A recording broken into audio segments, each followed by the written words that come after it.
Assalamualaikum warahmatullahi wabarakatuh. Laporan praktik kerja lapangan di BMT NU Cabang Tanggul disusun oleh Tria Lutfiana dan Edi Wulandari.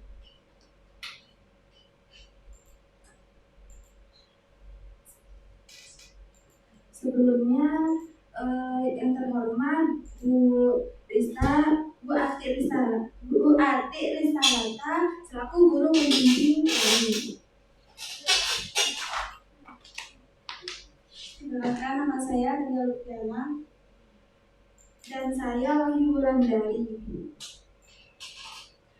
Jadi judul laporan kami yaitu memprospek calon penabung di BMT NU Cabang Tanggul sebagai upaya meningkatkan jumlah anggota baru dan pelayanan terbaik kepada anggota.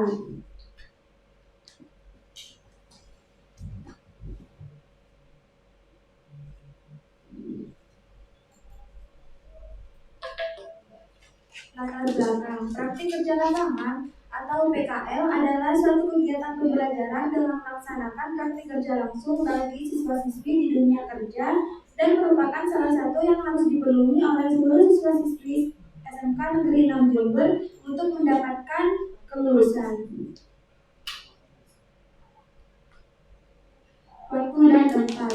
Nama instansi KSPP Syariah BMT NU Cabang Tanggul, yang dimana kepanjangan dari KSPP yaitu Koperasi Simpan Pinjam dan Pembiayaan. Alamat Jalan Kamboja, Tekoan, Tanggul Kulon, Kecamatan Tanggul, Kabupaten Jember, yang dimana tepat pada Jalan Habib Soleh di depan Pengairan dan di sebelah utara SMP 4. Di sini ada tujuan dan manfaat PKL. Tujuannya yaitu pertama menanamkan keterampilan, pengetahuan dan pemahaman. Yang kedua, menanamkan sikap profesional. Ketiga, memperluas wawasan dan menambah pengetahuan. Keempat, meningkatkan percaya diri. Kelima, mempersiapkan diri untuk dunia kerja. Dan keenam, mengembangkan keterampilan praktis. Terakhir, meningkatkan hubungan kerja. Manfaat PKL. Yang pertama, pengalaman praktis di dunia kerja. Yang kedua, memperluas wawasan tentang dunia kerja. Yang ketiga, menjalin kerjasama. Yang keempat, melatih keterampilan. Yang kelima, peningkatan kesiapan kerja. Yang keenam, peningkatan motivasi. Ketujuh, keterhubungan dengan industri. Profil perusahaan. Sejarah singkat BMT NU. Koperasi Baitul Mal Wat Tambil Kuasa Umat, disingkat BMTNU, berdiri pada tanggal 1 Juli 2004 di Kecamatan Batulo, Sungai. Koperasi ini awalnya bernama Koperasi Jasa Keuangan Syariah atau KJKS, namun berubah menjadi Koperasi Simpan Pinjam dan Pembiayaan Syariah atau KSPPS. Tujuan dan fungsi perusahaan. Tujuannya yaitu pemberdayaan ekonomi masyarakat. Yang kedua, peningkatan kesejahteraan anggota. Yang ketiga, pengembangan UMKM. Yang keempat, peningkatan literasi keuangan syariah. Dan yang terakhir, kontribusi pembangunan ekonomi.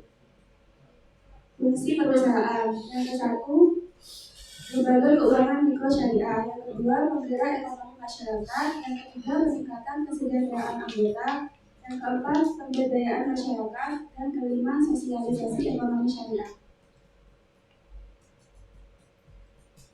Adapun kegiatan selama PKL di BMT NU Cabang Tanggul, yang pertama merapikan uang tabungan. Yang kedua, merapikan bukti transaksi dari teller. Yang ketiga, merapikan bukti penarikan uang tabungan. Yang keempat, ikut serta membantu menjadi tabungan. Yang kelima, membantu merapikan arsip tahunan. Dan yang keenam, menempel signatur di buku tabungan. Yang ketujuh, mengecek signatur di buku tabungan. Yang kedelapan, ikut serta survei pembiayaan. Yang ke-9, menulis formulir registrasi anggota baru. Yang ke-10, menulis formulir registrasi pergantian buku tabungan baru. Dan yang terakhir, menulis biodata mangsa baru.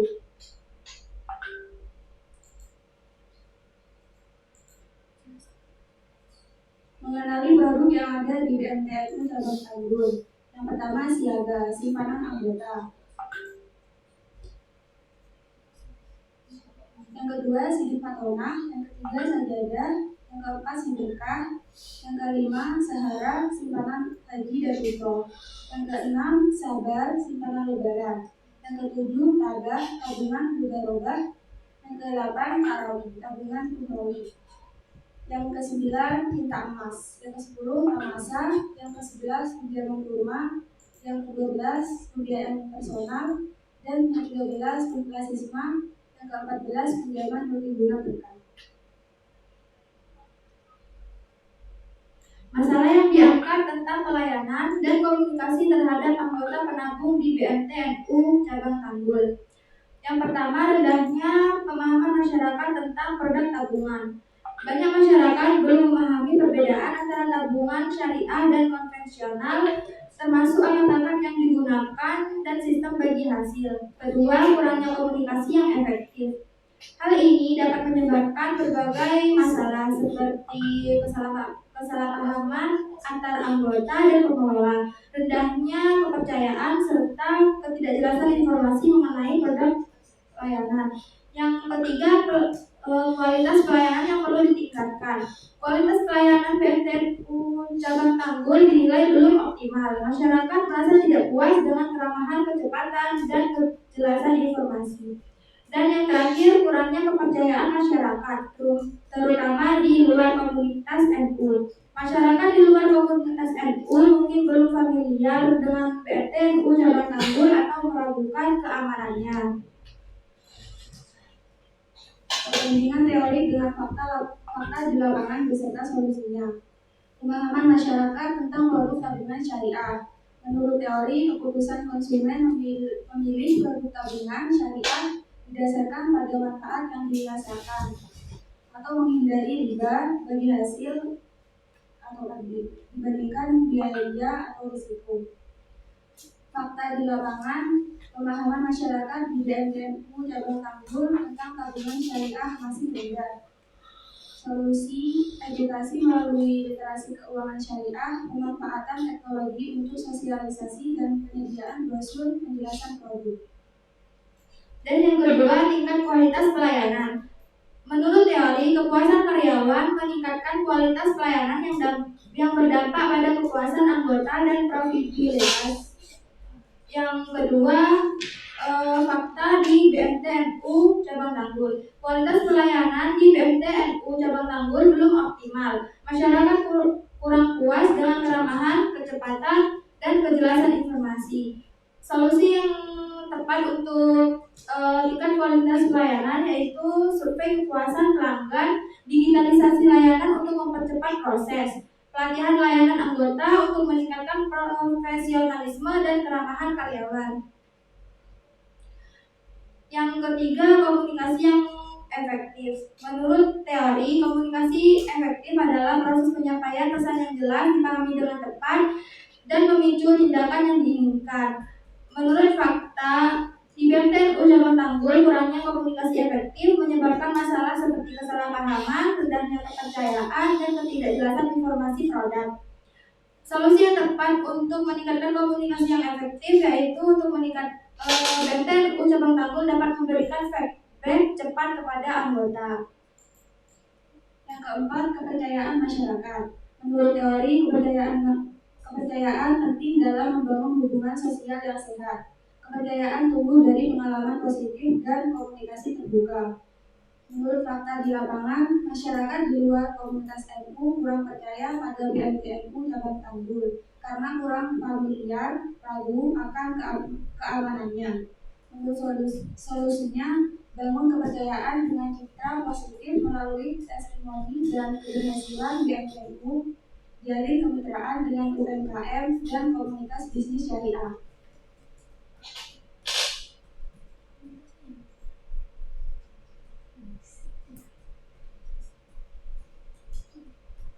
Sekian presentasi dari kami.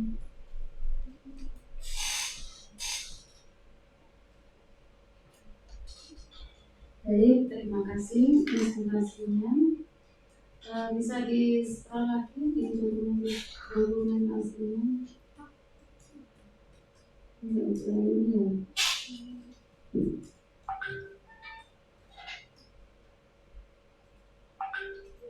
Sudah.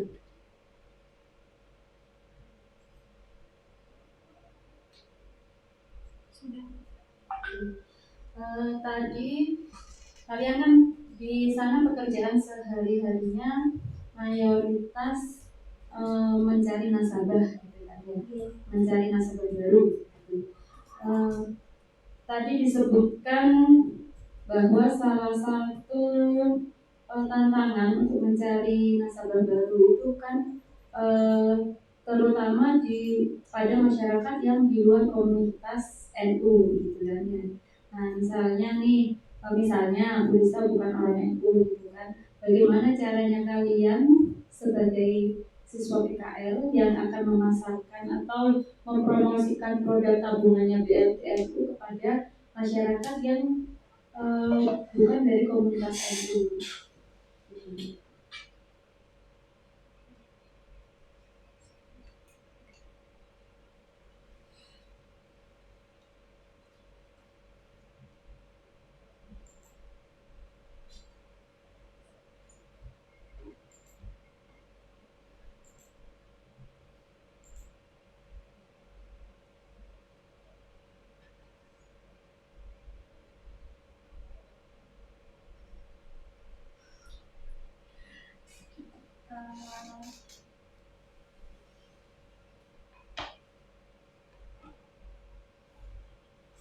Ini hanya misal saja ya, misal saya bukan orang itu, enggak membicarakan, tapi karena tadi disebutkan seperti itu, saya jadi tanya.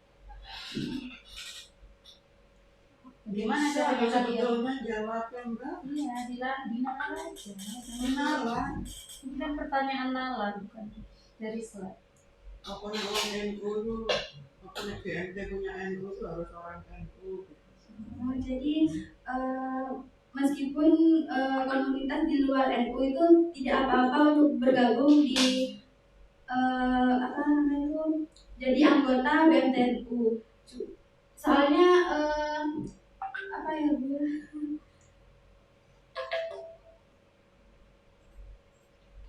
Karena di BMTNU tersebut tidak memandang apa tidak memandang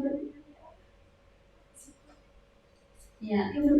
Tadi yang saya tanyakan itu bagaimana caranya kalian dalam mempromosikan produk tabungannya BMTNU, bahkan produknya banyak, bukan jenisnya ya. Cara mempromosikan. Misalnya kalian tahu Bu Rista ini bukan orang NU, bagaimana cara mempromosikan ke saya? Cara mempromosikannya itu sama seperti masyarakat yang di masyarakat NU seperti biasanya itu. Nah, itu yang saya inginkan. Jadi cara mempromosikannya gitu Bu, saya itu. Jadi kalau cara mempromosikannya itu kita meminta waktu terlebih dahulu ke calon anggota tersebut. Setelah itu kita tidak langsung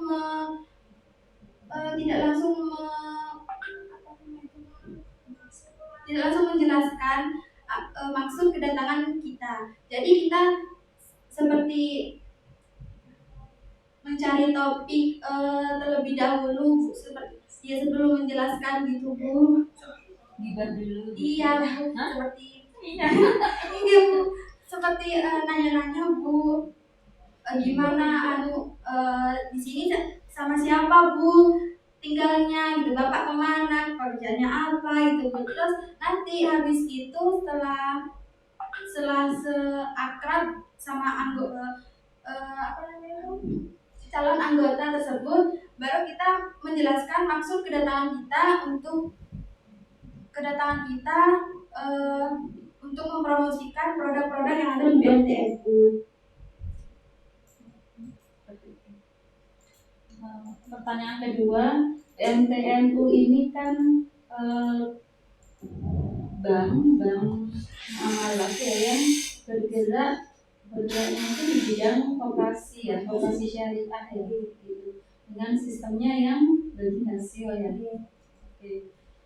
Kalau misalnya pernah nggak kalian membandingkan dengan bank yang konvensional, bagi hasilnya itu lebih besar yang koperasi syariah BNPNU ini, atau kalau ada pinjaman misalnya ya, bunganya bank konvensional itu apakah lebih besar dibanding BNPNU, dibanding bagi hasilnya BNPNU, atau lebih kecil BNPNU?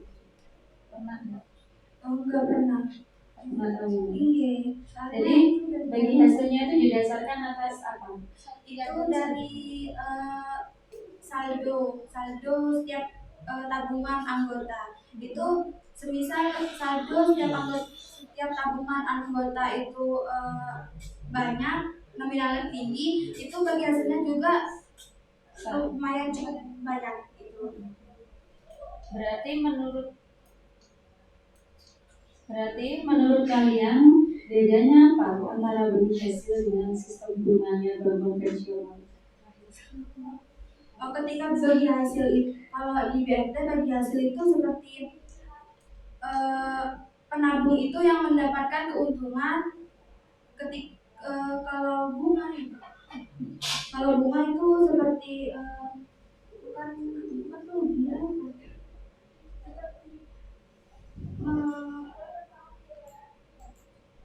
kalau bunga itu seperti potongan gitu.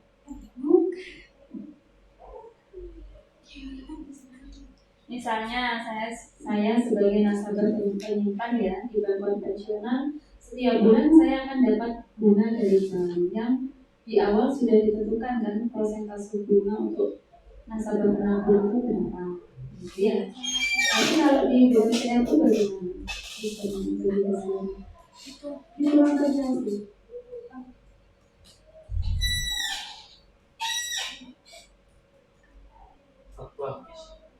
Kalau itu bagi hasil Ya dari saldo. Oke, jadi kesimpulannya bedanya bunga dengan bagi hasil, kalau bunga sudah ditentukan di awal. Ya. Kalau bagi hasil itu tergantung saldo tabungan. Dan yang kedua tergantung hasilnya BNPNU di bulan tersebut. Ya. Terima kasih. Wassalamualaikum warahmatullahi wabarakatuh.